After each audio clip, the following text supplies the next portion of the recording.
Welcome back. You're watching World Insight with me, Tian Wei.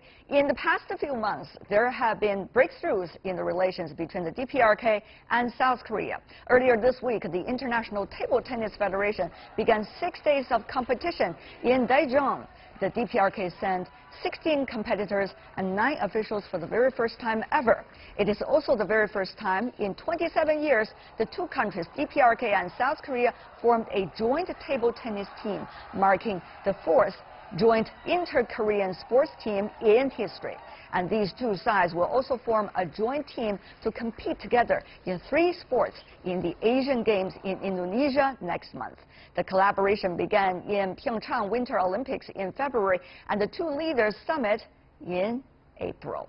For more discussion on the Korean Peninsula situation, we are joined in our Beijing studio, Zhao Tong, associate in the Carnegie's Nuclear Policy Program based at Carnegie Tsinghua Center for Global Policy. Thank you, sir, for coming over to our Beijing studio. Also joining us in Seoul, South Korea, we have Dr. Cho Ham Choi, who is president of the Institute for Peace and Unification of Korea. Dr. Choi, welcome. And in Los Angeles, last but not least, Jonathan Pollack, a non-resident senior fellow in the Center for East Asia Policy Studies and the John Thornton China Center at the Brookings Institution. Welcome as well. I want to start with both our South Korean and the Chinese panelists, talking about the relations between North and the South. Dr. Choi, very briefly, tell me about what is happening. On the one hand, joint team table tennis seems like table tennis diplomacy.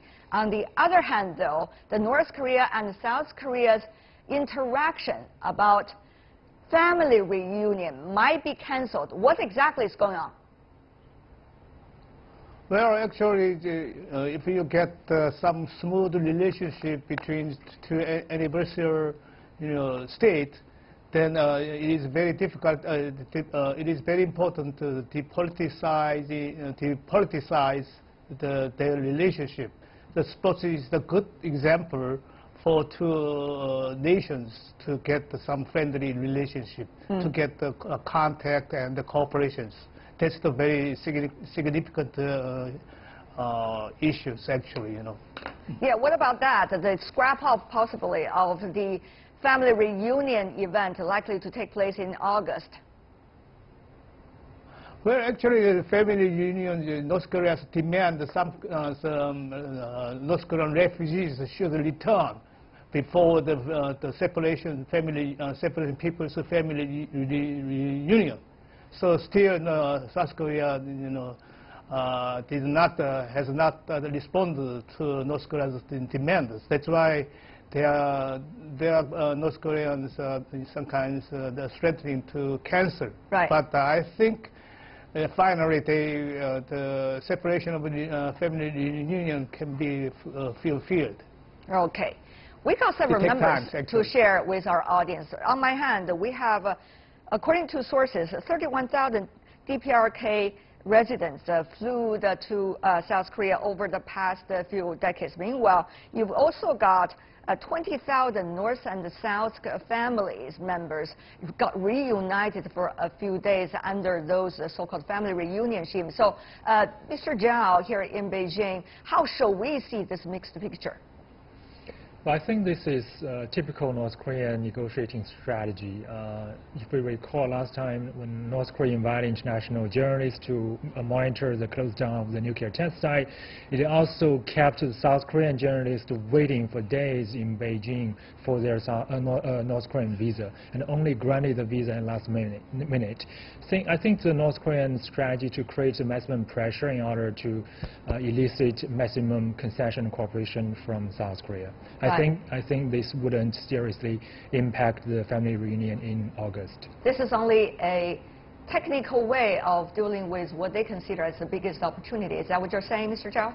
I think that's the case. And by the way, the issue between the two Koreas right now, over the 12 North Korean female workers, was created by the previous South Korean government. I don't think North Korea would hold that against this current progressive government. I see. There are leeways, it seems. But having said that, though, Mr. Choi, what about the economy in DPRK coming from South Korea's perspective? We have been reading some of the latest numbers. The earlier year, 2017, likely to be a shrink of 3.9%, but that is according to South Korean sources. The DPRK has their own sources and their own number. But Dr. Choi, help us to understand what does sanction mean for the DPRK economy as the South Koreans see it, and what does that mean for the possible chances of interaction between the two Koreas? Well, first of all, the possible interaction, especially in economy area, I think there is a great possibilities to get economy exchange in the corporations.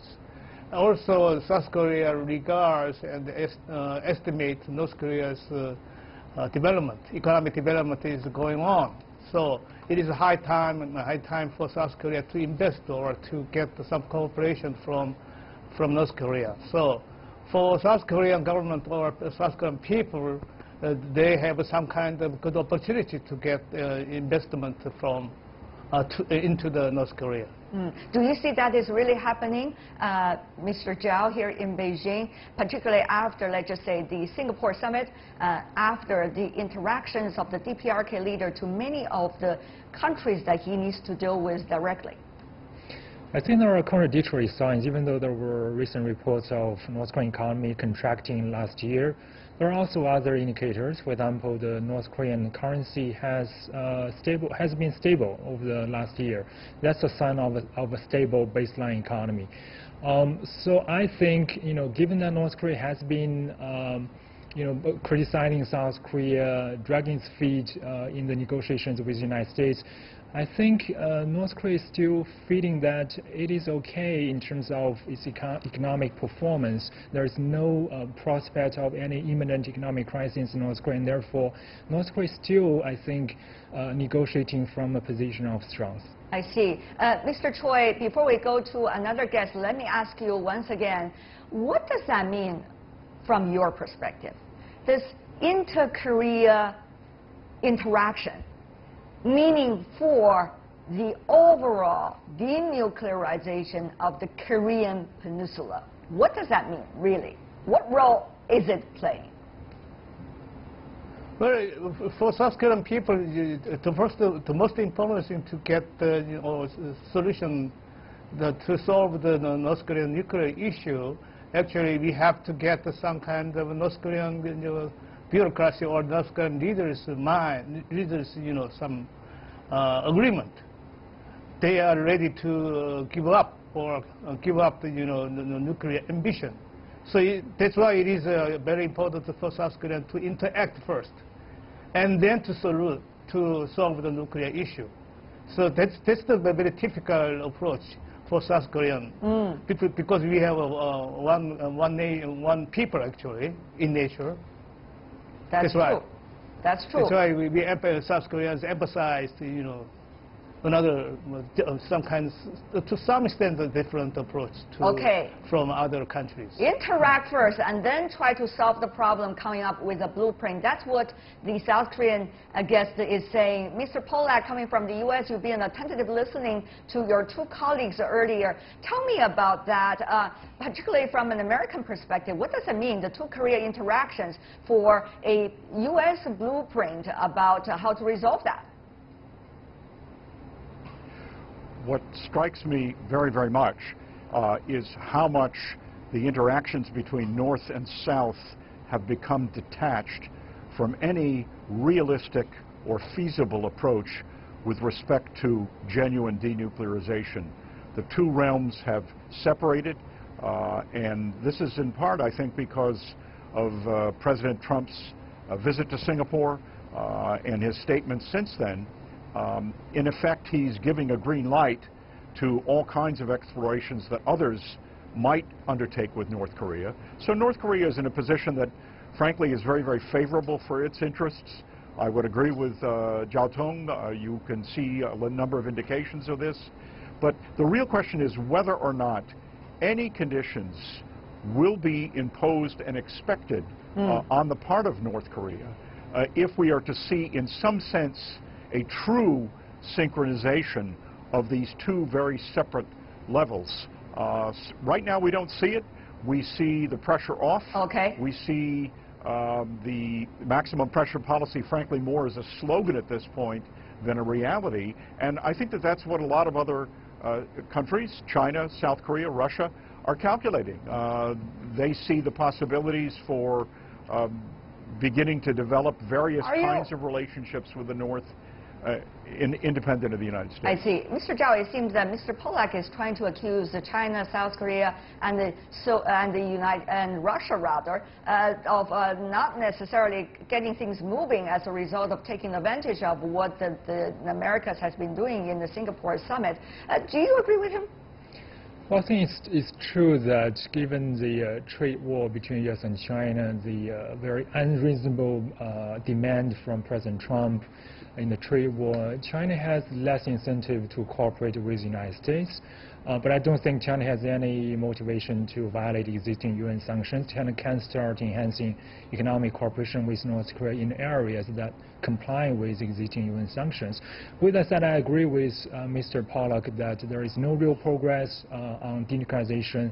In fact, there is even increasing gap between President Trump and his own senior advisors. Pompeo, when he came back from his third visit in Pyongyang, he said that progress was made, but in fact, it was reported that in private discussions, he admitted that he doesn't believe North Korea is going to denuclearize. So that is an interesting question. I should throw it right back to Mr. Polak right here. Inside the United States, you don't have a streamlined consensus of how to deal with the DPRK. You have different messages sending out of Washington alone, actually out of this administration alone, and therefore, how could the others get the right message and work with the United States about that? And having said that, though, there are a lot of issues that the U.S. has picked up with many of its neighbors in the Asia-Pacific region. For example, with South Korea, with China, with Japan about trade and many other issues, how there could be any trust in moving anything forward, Mr. Polak? It's going to be exceedingly difficult, even as you've reported tonight on your program. President Trump's latest threats to basically impose tariffs and economic sanctions at every conceivable level with China. It may just simply be something to keep his political base riled up, but China has few incentives at this point to, in any measurable ways, respond. My question, Mr. Polak, can you not turn the table? The question really is talking about your politics back in Washington. It's about your divisions in Washington, your divided views about how to deal with everything. Of course, you are not representing the administration here, Mr. Polak. You said it's not my policy. It's not only President Trump's policy, but it's a sense of incredibly mixed messages, contradictory statements. This has bedeviled American policy almost throughout the heightening of tensions about the North Korean nuclear program. But it begins with President Trump himself. He has, in essence, claimed that the United States is making good progress with North Korea. There's no discernible evidence with respect to these core U.S. goals that, in fact, that is happening.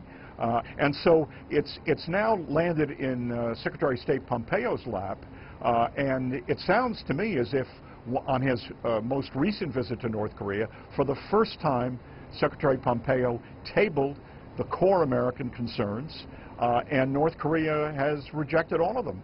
So we're in this situation where, frankly, if North Korea's goal is to buy as much time as possible, the United States is really doing a very good job of making that possible. Well, Mr. Polak, may I remind you once again, it is the United States America president, and Mr. Trump is not an individual. He is representing the United States when he's speaking to the rest of the world. So we cannot just say that's his words, but rather the U.S. is having this word represented by your president. Obviously, your other branches of government have not spoken up about this. What did the policies, Mr. Zhao, of the DPRK issue and the Korean Peninsula nuclear issue become a domestic political issue inside the United States? How much hope is there for China to work with it?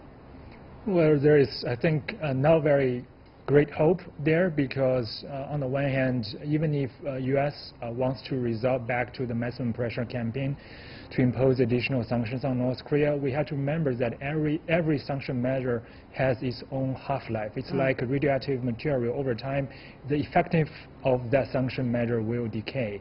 So North Korea over time will come up with more evasive measures to avoid the impact of sanctions. So there is very little way the U.S. can use coercive pressure to force North Korea to make more concessions. By the way, given that the diplomatic failure of the Helsinki summit, I think Trump has more internal incentive to make image that he is making progress on the North Korean front. So we are likely to see, I think, more concessions on the American side. Well, he said it's working. He said the DPRK is denuclearizing. That's what he said. Well, if you take his words. Dr. Choi, before we go, we also certainly want to have very important views coming from the South Korean side when the U.S. politics is so much about domestic politics, even on international issues such as the denuclearization of Korean Peninsula. What does that mean for South Korea? How much choice do you have? Well, actually, we don't have a particular choice. Only we have a choice to get along with North Korea, people-to-people contact, and to get the North Korean people's, ordinary people's, some minds. Both Koreans want to have a peaceful solution. That's the one thing. All right. That is the most important thing. Really. Well, in fact, we appreciate all the hard work coming from all sides that are working on this issue. But for now, I want to thank all of you for being with us. Chu Hum Choi, Jonathan Pollack, and Zhao Tong. Thank you so much, gentlemen, for being with us. Have a great weekend.